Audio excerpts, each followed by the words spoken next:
राघव सिकरिया। राघव सिकरिया। सिकरिया। कोई 2 अंक बोलिए। 12 और 13। 12 और 13। 13। अविशी। अविशी कौन है?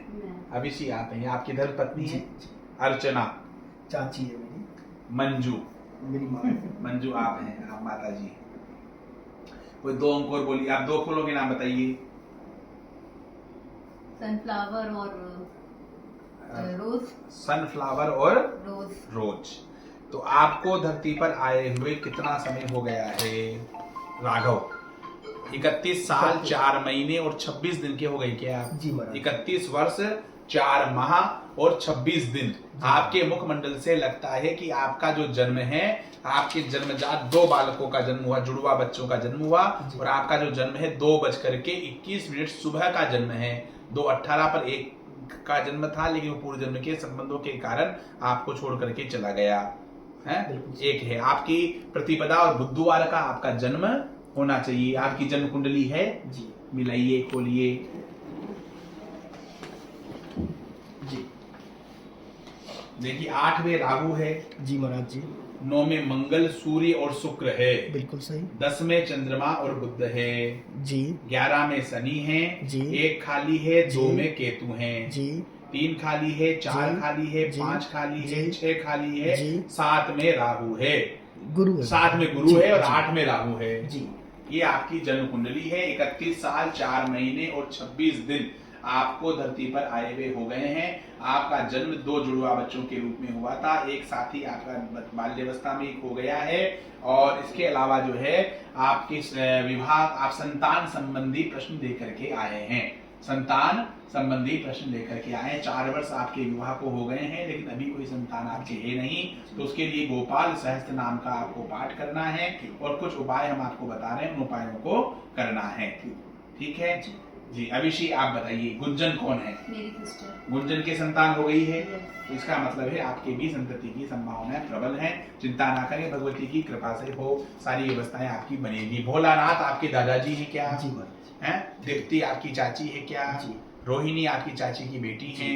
शुभांगिनी रोहिणी की बहन है, चाची की। गिरजेश आपके चाचा जी हैं, जिनका देवलोक गमन हो चुका है। लीवर की समस्या से, ट्रांसप्लांट की समस्या से वो ग्रसित थे, और लीवर ट्रांसप्लांट उनका हुआ, उसके कारण से उनका देवलोक गमन हो गया। अभिषेक आपके कोई 2 अंक बोलिए आप।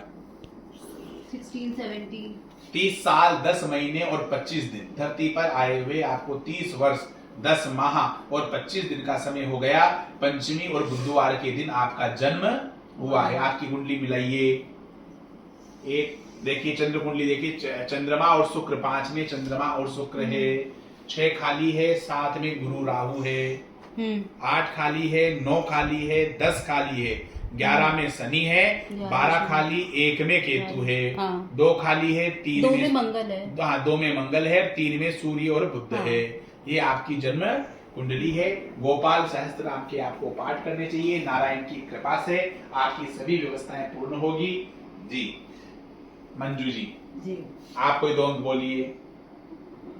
8 और 9। आप आध्यात्मिक जिज्ञासा, बच्चों की संतति के साथ साथ आध्यात्मिक जिज्ञासा को भी लेकर के आई हैं। आप इस जीवन की सार्थकता को करने के लिए प्रभु से किस तरह से आपका तादात्म्य स्थापित हो सकता है, आपकी साधना पद्धति कैसे आगे बढ़ सकती है, ये विषय आपके मन में है, और आप धर्म कर्म से जुड़ी हुई हैं। परमात्मा ने आपके सभी मनोरथ समय समय पर पूर्ण किए हैं, ऐसा हमें लगता है, और आगे भी पूर्ण करेगा। अब हमें धर्म की वैज्ञानिकता पर काम करना है।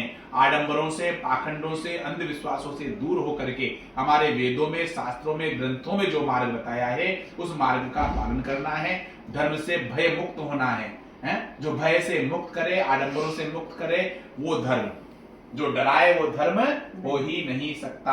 और अपने जो कर्तव्य कर्म है, कर्तव्य कर्मों को ईमानदारी से करना ही धर्म है, अर्थात कर्म ही पूजा है। इसके लिए हमारे वेद, शास्त्र और ग्रंथों का निर्माण किया गया। शास्त्रों में, वेदों में, ग्रंथों में हमारे सारे मार्ग बताए हैं। तो धर्म की वैज्ञानिकता को समझ करके विज्ञान सम्मत धर्म की स्थापना करना, और धर्म के विज्ञान सम्मत स्वरूप को जन जन तक पहुंचाना, अपने कर्तव्य कर्मों को शास्त्रों के अनुसार करना, यही हमें आगे बढ़ना है। इसी का प्रचार प्रसार करने के लिए हम निकले हैं, जन कल्याण के लिए और धर्म की वैज्ञानिकता के लिए। आडंबरों से मुक्त हो जाएं और भय मुक्त समाज का निर्माण।